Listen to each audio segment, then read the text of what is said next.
Terry! I'm home!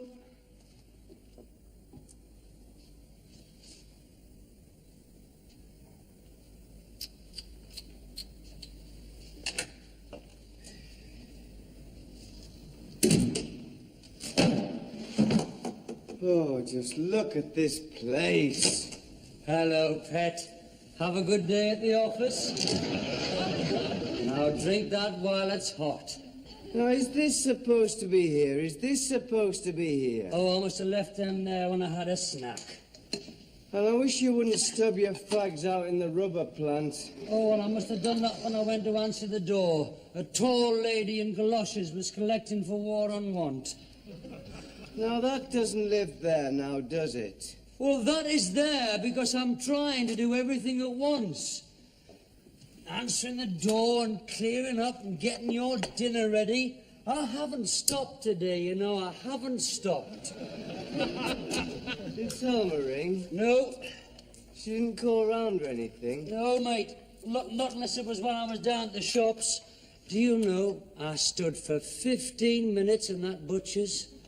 Are you sure she didn't ring? No, not unless it was while I was out. Oh, those friends of yours, Morris and Pauline, rang. Wanted to know if you'd go to their anniversary party. Oh, yes. I turned it down. You what? On your behalf. Well, why I'd like to have gone to that, get myself out of myself. The invitation was for you and Thelma as a couple. And as you no longer exist as a couple, I thought it best to turn it down. I'm going. What do you mean you're going? To make the numbers up, they're too short now. Anyhow, when the word gets out that you and Thelma are separated... We're not separated. We're estranged. You're no right to turn it down. You're not my social secretary. I'd like to have gone to that. You're here to give me strength in a difficult period in my life. Give me strength and cheer me up and get me dinner ready. Where is it? It'll be ready in a minute. I've been slaving over a hot stove all afternoon. Forgot to switch it off again, did you? Pardon? The reason the stove gets so hot is because you forget to switch it off. That's how you burn the bottom out of that non-stick pan. Part of a set, that was, you know. It was a wedding present, that, from Doreen and Tom. Well, it wasn't my fault. It said distinctly on the packet, simmer gently. Yes, simmer gently for 7 to 9 minutes, not 4.5 hours. Well, I forgot. Well, of course you forgot, just like you forget to put water in the poacher. That was a wedding present and all, you know. Brian and Anne gave us that. Who gave you the pop-up toaster? Pam and Ivor. Why? Well, that's knackered now. How can you break a toaster? All you do is you put the bread in and you press a lever. Even you can't break a toaster. Well, it wasn't exactly bread I put in it. What was it? Chops.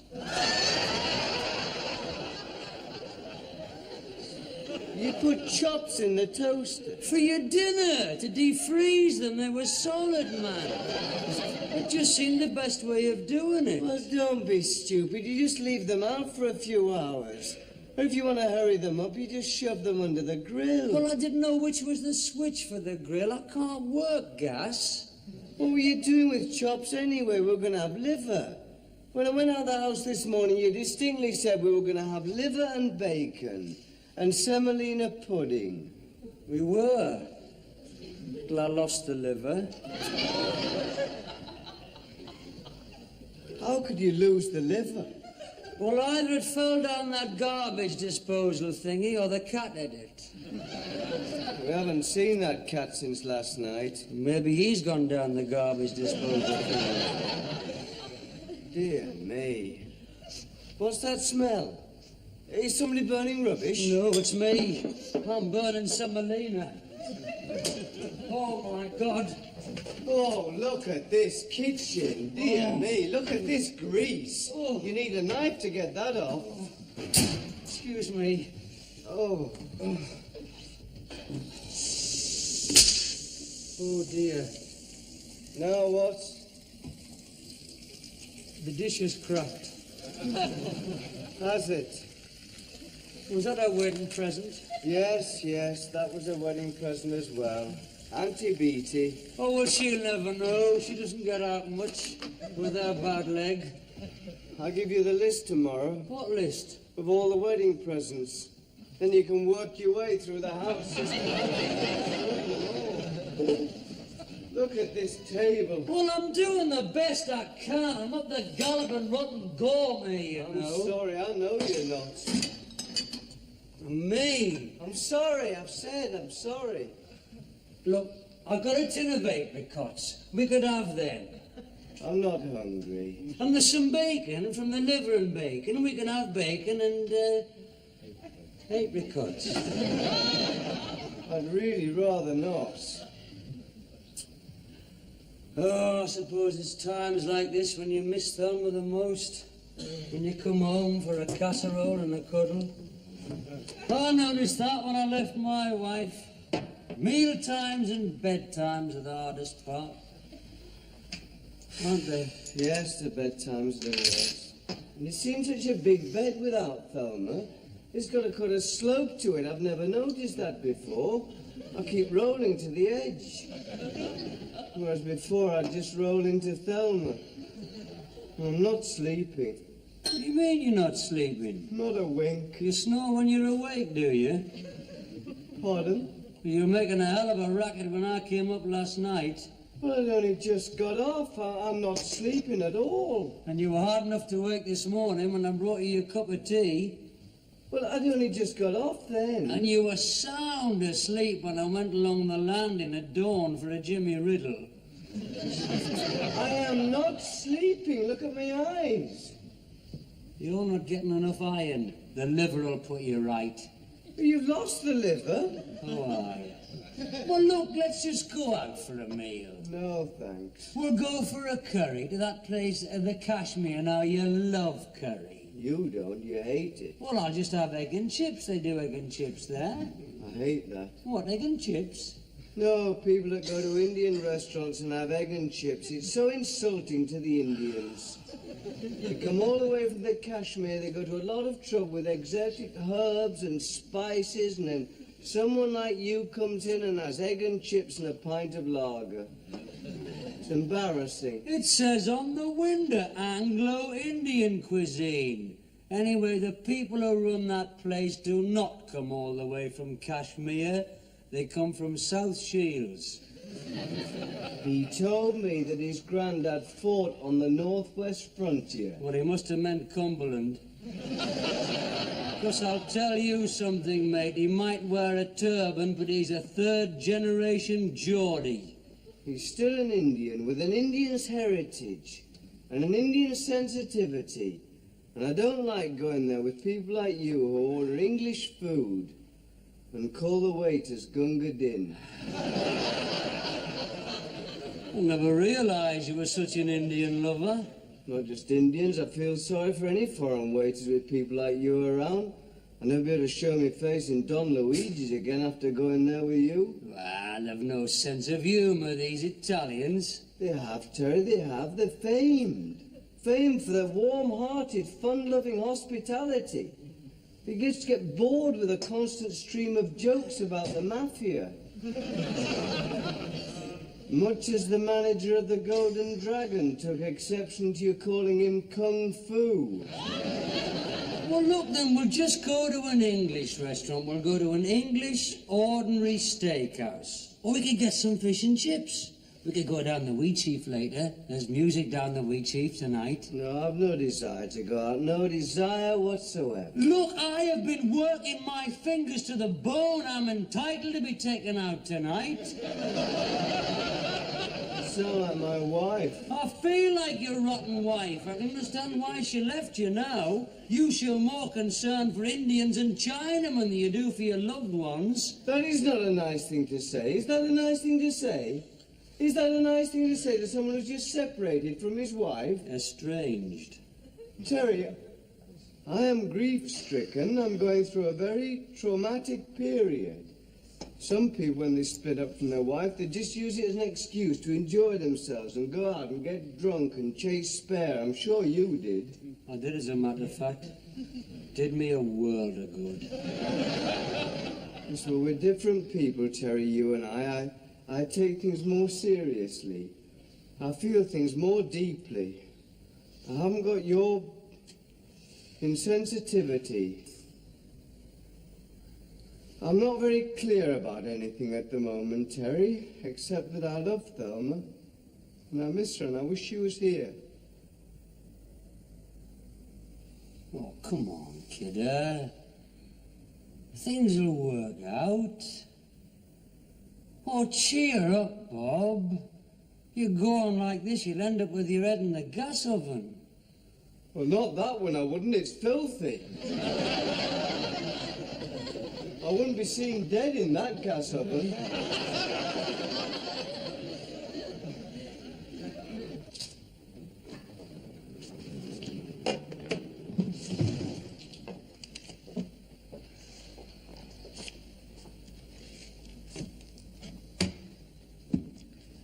Hello, Thelma, pet. Oh, hello, Audrey. How are you? Oh, full of the cold, but you know. And the children? Oh, they're fine. Well, Fleur's had a bit of an earache and Wayne's had his chest, but you know. Well, how's Ernie? Oh, he's been in bed all week with some allergy, but we're finding ourselves. Oh.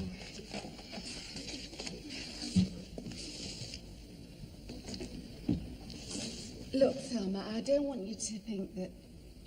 Well, I can't pretend I haven't heard about you and Bob. Well, I mean that Bob...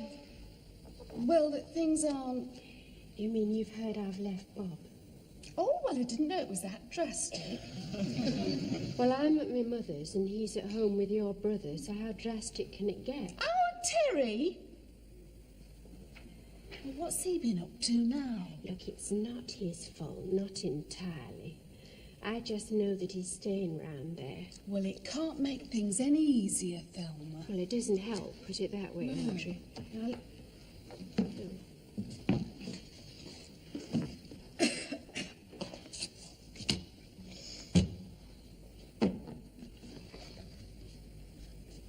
Now, look, Pet, I don't want you to think that I'm one of these people that you don't hear from for ages, who turns up at the slightest hint of disaster. But if there's anything I can do, anything at all, Pet, don't hesitate. Please don't hesitate. I'm not unfamiliar with this sort of thing, you know. It hasn't all been plain sailing with our Ernie. It's not easy being married to an alcoholic hairdresser. Ernie's not an alcoholic. He drinks too much too often, and that's alcoholic in my book. Well, our problems have never stemmed from Bob's drinking, Audrey. Oh, no, Pet, I didn't mean to infer. It's just, well, you mustn't hesitate. You can come over tonight if you like. No, I think I just have a quiet night in. Get yourself out of yourself. Well, everyone tells me that. What on earth does it mean? Well, please yourself, but if you change your mind, don't hesitate. Look, thanks, Audrey. But I think people have got to sort these things out for themselves, you know. But it was very sweet of you. Well, what have friends for, Pet? Well, there's just one thing, Audrey. Yes? You're 26p overdue in this book. Oh, I see.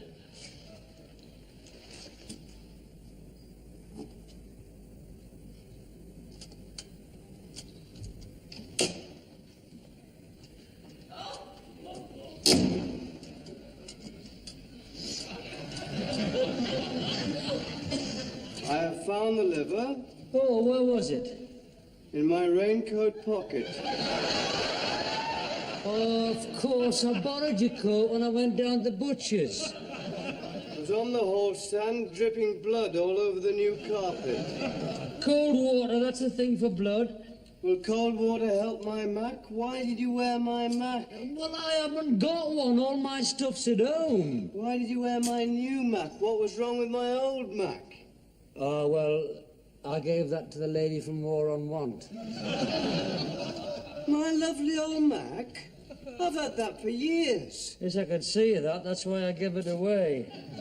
Well, I want that back. Oh, don't be stupid, man. It'll be halfway to Kashmir by now. My extendable steel rule was in the pocket. Well, I'm sure they'll find a good use for it there. Now, look, do you want me to cook that liver for you? No, thank you, not now. It'll be all fluffy now and taste of gabardine. It'll do for the cat if we ever find him. Look, don't worry about the cat. Well, I do worry about the cat, Terry. He's not ours, you know. He belongs to the people next door. I'm just looking after him. Belongs to the people next door who've gone to a wedding in Pontefract. What am I supposed to say when they come back and ask where's Ginger? I'm not sure where he is. He's disappeared. He might have gone down the waste disposal. Well, I'm not sure that he did. It's just that, well, it made a very funny noise. Yes, well, they always do. Yes, but yours sort of went... Not funny, Terry. Not funny one little bit. God, no sense of humour, some people. And you haven't cleaned out that oven yet. Well, I will do, I will. I'll do it in the morning. Can I ask you one question? What? Why, at 8:30 of an evening, are you in pyjamas and dressing gown? I've just had a hot bath, haven't I? Well, I hoped you wiped the bath around after you. Yes, I always do. No, you can't get me for that. I haven't had a bath. I noticed. Pardon? 3 days you've been here and you haven't had a bath. I haven't had time for a bath. You can have one last thing at night. I didn't want to wake you. You won't wake me. I'm not sleeping, remember? Oh, look, Bob, put some clothes on, eh? And let's go and have a nice, quiet drink. No, thanks. I don't want to go out. I've just had a hot bath. Well, you can wrap up warm. We've got the car. I don't want to go out. I just want a quiet evening in with the television. There's nothing on. Well, there must be something on. I've had a look. There's an inquiry into mental health, a programme about accidents in the home, and a documentary on wildlife up the Amazon. And you can't watch that because you're terrified of spiders. Give you nightmares. How can I get nightmares when I'm not sleeping? And there's a party political broadcast on at 9:50. That's always good for a laugh. That's not on, is it? Aye, all 3 channels and all. Dear me, what a terrible night. There's a film on. Oh, a Polish masterpiece. Quite, with subtitles. What a terrible night. Look, Bob, if you come out for a drink, it'll get yourself out of yourself. No, Thelma might ring. Oh, look, if you want to speak to Thelma, for God's sake, ring her. Certainly not. I've got my pride. I'm not speaking to her, remember? Well, if you're not speaking to her, why are you going to wait in all night in case she rings? Just so I can make it perfectly clear that I'm not speaking to her. Oh. She left me, remember? I did not leave her, she left me. Look, I'm not going to say it again. I'll give you one last chance. Are you coming out with me or not? No. Just because Thelma's gone, you think I'm going to leap at the chance of having a drink with you every night? Oh, Bob, when Thelma was here, you were out having a drink with me almost every night. Yes, and perhaps if I'd seen less of you, I wouldn't be in this situation. Oh, what a nice thing to say. What a nice thing to say, though, but to your best friend who spent half the morning down the butcher's. I'm sorry, but it's the truth. It has to be said. Over the years, your presence has had a... Well, it has to be said. A destructive influence on Thelma and me.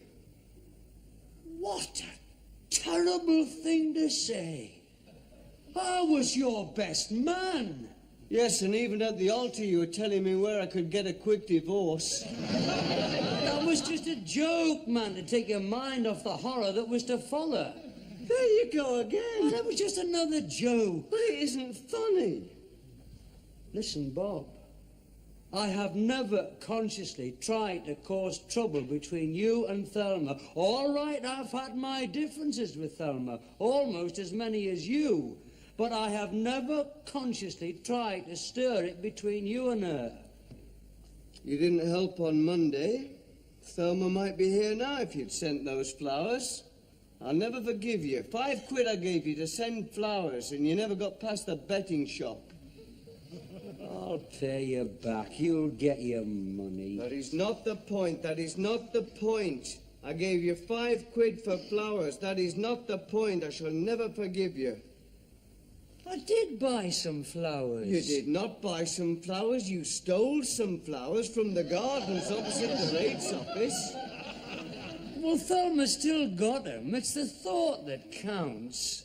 If she had got what I originally intended, a large bouquet of flowers wrapped in cellophane with a pink ribbon, then she might have been impressed with the thought.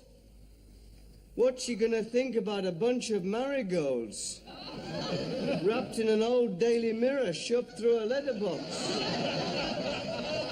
Oh, if only that horse had come up, she could have opened her own rotten flower shop.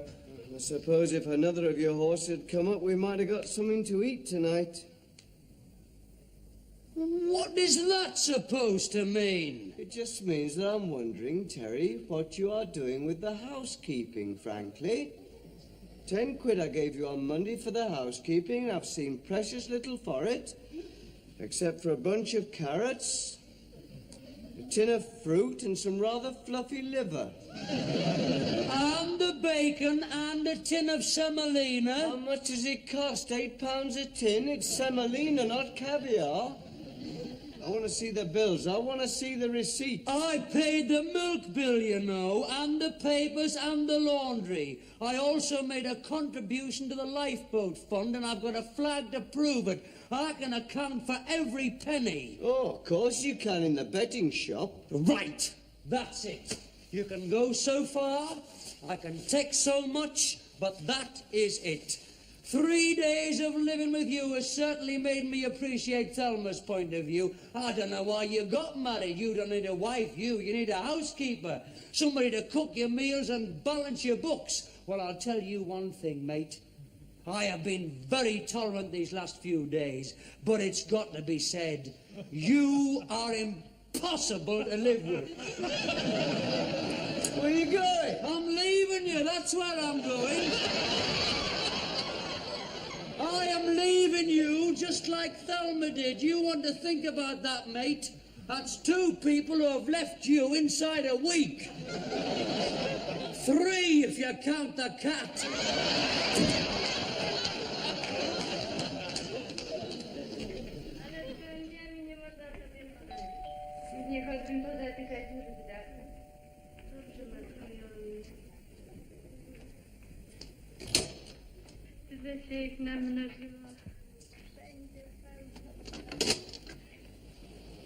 Terry! Hello, Thelma. I was just passing and Can I come in? Oh, yes, of course. I hope I'm not... No, there's no one in. Well, take your coat off. Is it raining? A little. Oh. Bob's got a Mac like that. Well, that is Bob's Mac. Oh. What are these bloodstains? He hasn't had an accident, has he? Is that why you've come round? No, Thelma, that's not Bob's blood. That was liver. Liver? Calf's liver. Oh. For his supper. Oh, well, you better come through.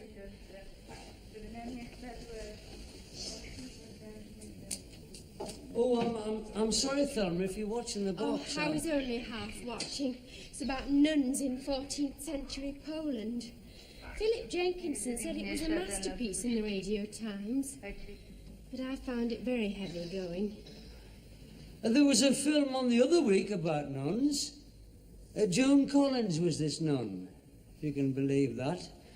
She was in this open boat with these men. Only the men didn't know she was a nun, you see, because she'd lost her habit. Do you want to sit down?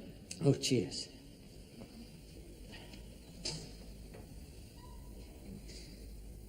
Deborah Kerr.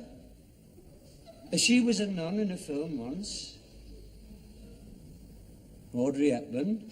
The nun story. Well, there must be a call for them. Films about nuns. Do you want some tea or something? No, thanks, Thelma, no. Would you like a drink or a No, cigarette? really. How is Bob? Well, it's about Bob that I called. He has had an accident. No, honestly, Thelma, no. It's just that, well, you should have had some flowers on Monday.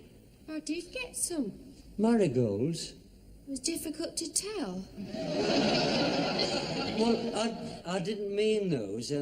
You should have had a big bouquet wrapped in cellophane and pink ribbon. Only you didn't, and Bob seems to think it was my fault, and, well, Bob seems to think a lot of things are my fault. Oh, you're not to blame, Terry. Not entirely. No, of course I'm not. I mean, you can see that, Thelma, with your grammar school education. I mean, you see things a lot more clearer than what we do. I mean, I said to him, have I ever tried to stir things between you and Thelma? Well, you know the answer to that. Yes. But he has upset me today, Thelma. When I think how long I've known him. Since 1948, to be exact. Since then, we've done everything together. All those years, we've had the same friends, the same hobbies, the same girls, a present company excluded, of course. Well, you tried hard enough once. Did I? When was that? That trip to Blackpool. Why? Oh, well, that was a long time ago, Thelma. We were very young, and I was inflamed with the brown ale, and, well, you know what these coach trips are like. It was dark and confused, and anyway, I thought you were somebody else. I didn't mean that I didn't find you attractive, Thelma, as a woman. I've always been very aware of you as a woman. It's just that, well, even then, all that time ago, you were always Bob's girl. I mean, even when you weren't speaking to each other like now, it was always Bob and Thelma. Even when he was having that frantic scene with Bryony Hood, he still... Bryony Hood? When was this? Oh, I remember Bryony Hood only too well. She broke her father's heart. She went to a convent and ends up dancing topless in a Sunderland discotheque. Really? Broke her father's heart. Mind you, she did have a fantastic pair Well, of... that's no excuse. There's no reason to flaunt them in front of the teenage population of Wearside. Quite. And Bob had a frantic scene with her, did he? Oh, that was long before she went topless. Bob's never let on about that. Oh, Thelma, please, I'm not consciously trying to stir things. What I'm trying to say is that you and Bob belong together. He's in a terrible state without you, you know. He feels things very deeply and, well, he loves you, and despite his faults, he's a good lad, one of the best, and I just think that you should be there with him now. He's all alone. Thought you were with him. Oh, I've packed it in. I've left him. Driving me round the bend. Expects his meals on the table the minute he walks in through the door. Yes, he does, doesn't he? And everything has got to be absolutely in the right place. Well, I'm as tidy as the next person, but with him it's an obsession, a fetish. I know. He was like that at school. Do you remember? Yes, his desk, everything in its place, his crayon sharpened. In the Scouts. He used to have pleats ironed in the back of his shirt. Oh, I still have to do that for his shirts, and it cost me a fortune at the dry cleaners. Don't! I was in there only yesterday with some of his stuff, and I never realised the cost of cleaning. Yeah, then he asks you where the money goes. But he doesn't realise, Thelma. He doesn't have to do the shopping. He doesn't realise how the cost of living has risen. He doesn't have to spend all morning in the supermarket or the cleaner. Do you know I stood for 15 minutes in that butcher's this morning? This was the liver. The calf's liver, yes. He likes that. He didn't actually get it. How is he in himself? He's a bundle of nerves. Is he sleeping? No. He's snoring a lot, but he's not sleeping. Gets my teeth on edge, that. Oh, mine too. Do you know, Terry, we've got one thing in common. What? It drives us both mad. Ooh.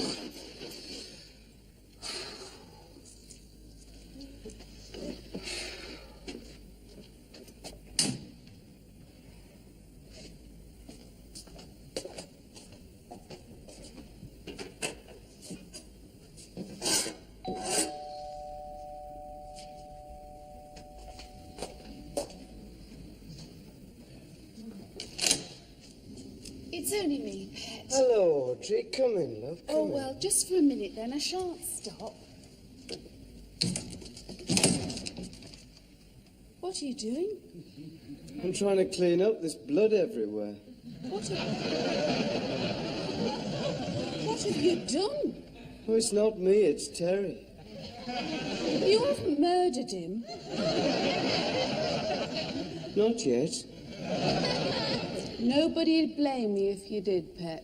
Do you know, Audrey, he's turned this place into a pigsty. Come on through. Look, I'll not stop, Bob. I only popped round while the party political was on, because I don't want you to think that I'm one of these people who you don't hear from for ages, who turns up at the first hint of disaster. But if there's anything I can do, anything at all, Pet, don't hesitate. Thank you very much, Audrey. You are kind, but I think this is the kind of thing I've got to sort out for myself, you know. I know, Pet. But sometimes it helps to get out and see friends, you know. It gets yourself out of yourself. You're more than welcome to come and sleep at our place. I don't sleep, Audrey. Oh, I'm not surprised, Pet. I've been through this sort of thing myself, you know. I'm not unfamiliar. Yes, well, we'll just have to see how things work out. It will. What? Work out. Well, we'll just have to see. Well, look, I can't stop. Where's our Terry? Is he out drinking? I don't know, Audrey. He's gone, you see. He's left me. Must be something about me, some quality that makes people leave me.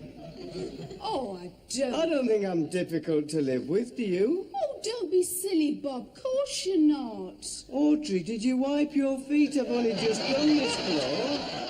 Oh, I'm ever so sorry, Bob. Well, look, I can't stop. You're leaving me, in other words. But I said I couldn't You're stay. leaving me just like all the others. Cheers. Cheers. Bob and Thelma. Cheers. I suppose, Bob, it's just a habit that I've got to get out of. Like Joan Collins and that boat. Pardon? Oh, yes, very witty, Thelma, yes. Who on earth's that? It's not your mother, is it? No, playing bridge with the Aversons.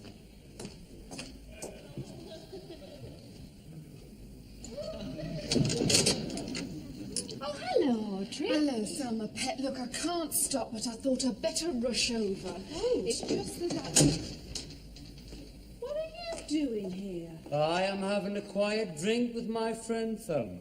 Terry's been very sweet and understanding.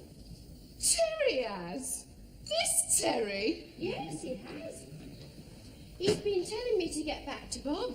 Oh, and I think you should, Pet. The sooner the better.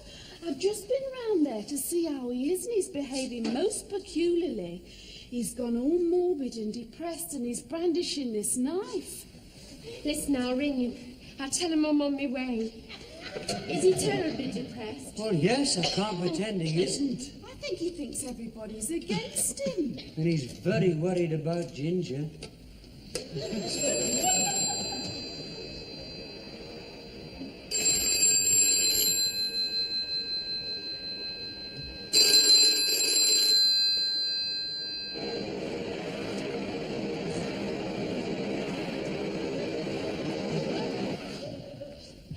He doesn't answer. Well, he must be there. I've just left him in his dressing gown. I must go to him. Oh.